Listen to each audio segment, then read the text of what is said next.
High नमस्कार। फेरि पनि वेलकम ब्याक भइसकेको छु न्यू डे न्यू ब्लगको साथमा। अनि आज चाहिँ विश्वकर्मा पूजा रहेको छ असोजको 1 गते। अनि हामीहरूले चाहिँ पूजाको सामग्रीहरू रेडी पारिसकेको छौँ। अनि त्यसपछि अब हामीहरू चाहिँ पूजा गर्न जान्छौँ। अनि आज चाहिँ मौसम चाहिँ ठिकै छ, त्यस्तो घाम पनि छैन पानी पनि छैन। अलिअलि त पानी परिरहेको थियो, अहिले त नर्मल छ। हामीहरू चाहिँ अब तल गएर पूजा गर्छौँ। मैले चाहिँ पूजाको सामग्रीहरू रेडी पारिसकेको छु। हामीहरू चाहिँ तल जाँदैछौँ। अगाडि चाहिँ छोरी अनि त्यसपछि मिस्टर श्रेष्ठ रहनुभएको छ। मेरो पूजाको सामग्री चाहिँ हेर्न सक्नुहुन्छ। अनि लड्डु र रिबन चाहिँ स्कुटरको डिक्कीमै रहेको छ।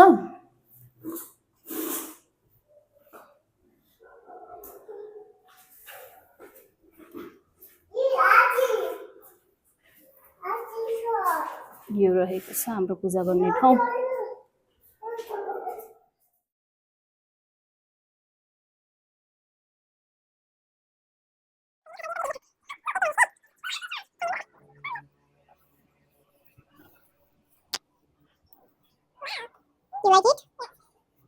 A few minutes later.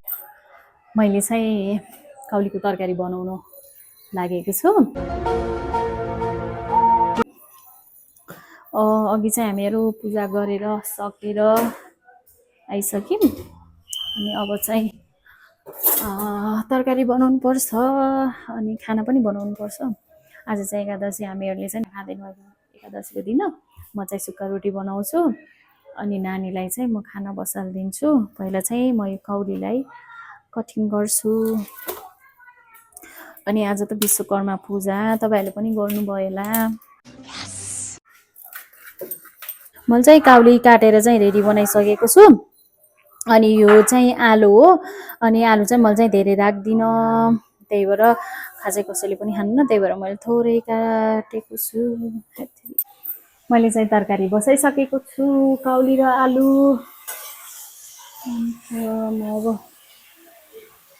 खाना बसाउँछु नानीलाई।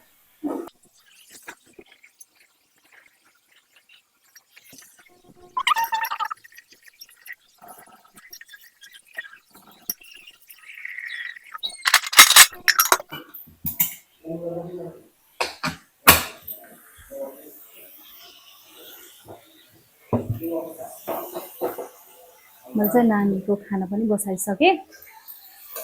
म चाहिँ अब रोटी बनाउँछु, सुक्खा रोटी।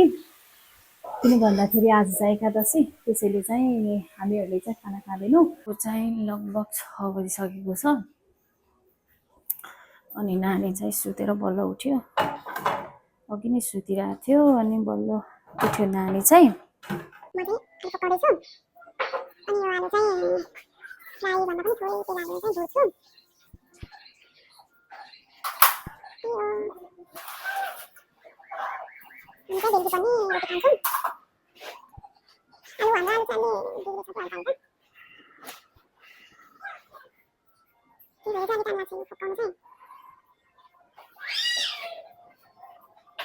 म चाहिँ यहाँ आलु चाहिँ काटेर रेडी बनाइसकेको छु।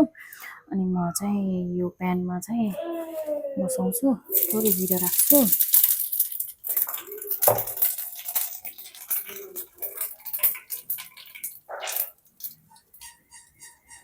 अन्त म आलु डालिदिन्छु। म चाहिँ आलु बसालिसक्छु।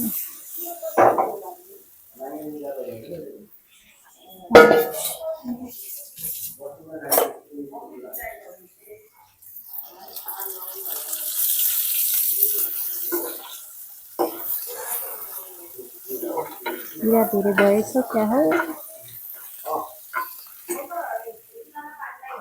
अनि म चाहिँ बसाल्छु ओर्छु। अनि फेरि तपाईँहरूसँग हामीहरू चाहिँ खानासाना खाइसकेर ओरेर चाहिँ बसेको छौँ। अब म चाहिँ सबैजना माथि गइसक्नुभयो रुममा। अनि म चाहिँ माथि जान्छु छतमा। अनि माथि गएर चाहिँ पानीसानी लगाउँछु, हेर्दै गर्नुहोस्। म चाहिँ यो सामान पनि राख्छु, बिहान पूजा गर्न ल्याएको थिएँ।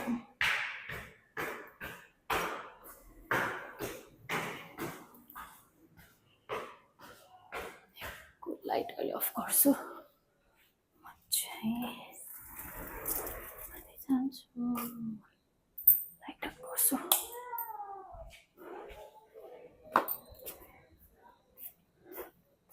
म चाहिँ माथि जाँदैछु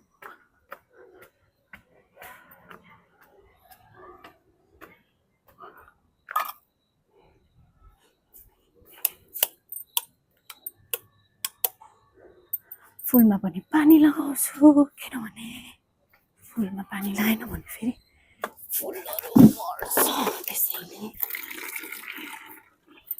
देख्न सक्नुहुन्छ रात परिसकेको छ यहाँ यो चाहिँ मैले पानी लगाइसकेको छु यिनै हो अरू त त्यस्तो के पनि छैन म तपाईँहरूलाई मेरो फुल देखाउँछु यहाँबाट लाइट अन गर्छु यो चाहिँ मेरो फुलहरू रहेको छ अनि यिनीहरूको चाहिँ अब सिजन चाहिँ सकिन लाग्यो भनौँ न यो फुलहरू यहाँ चाहिँ यस्तो सुकिरहेको छ यसको सिजन चाहिँ सक्यो कि यिनीहरू चाहिँ सिजनल फुल हो नि त त्यही भएर यो चाहिँ अब यसको सिजन चाहिँ गइसकेको छ मैले चाहिँ अब केही महिनामा चाहिँ भनौँ न अब दसैँ पछि चाहिँ मैले चाहिँ अर्को फुलहरू लिएर लगाउँछु अहिले चाहिँ यिनी फुलहरू यस्तो देखिरहेको छ यिनीहरू पनि 3 महिना जति फुल्यो जस अहिले पनि हल्का हल्का फुल्दैछ त्यस्तो त उस भए होइन यता चाहिँ यो यस्तो फुलहरू सुकेको अवस्थामा छन् अनि यिनीहरू यो पनि यसको पनि सिजनै हो भनौँ न मैले धेरै भए होइन यो लिएर ल्याएको त यो चाहिँ यस्तो देखिरहेको छ यो चाहिँ हाम्रो तिहारी फुल यो चाहिँ यस्तो यो चाहिँ उहिलिसकेको अवस्थामा छ यो पनि यस्तो अवस्थामा छ यो पनि राम्रै छ अनि हाम्रो चाहिँ नाइट भ्यू चाहिँ यस्तो छ बुढा नीलकण्ठको तपाईँहरू देख्न सक्नुहुन्छ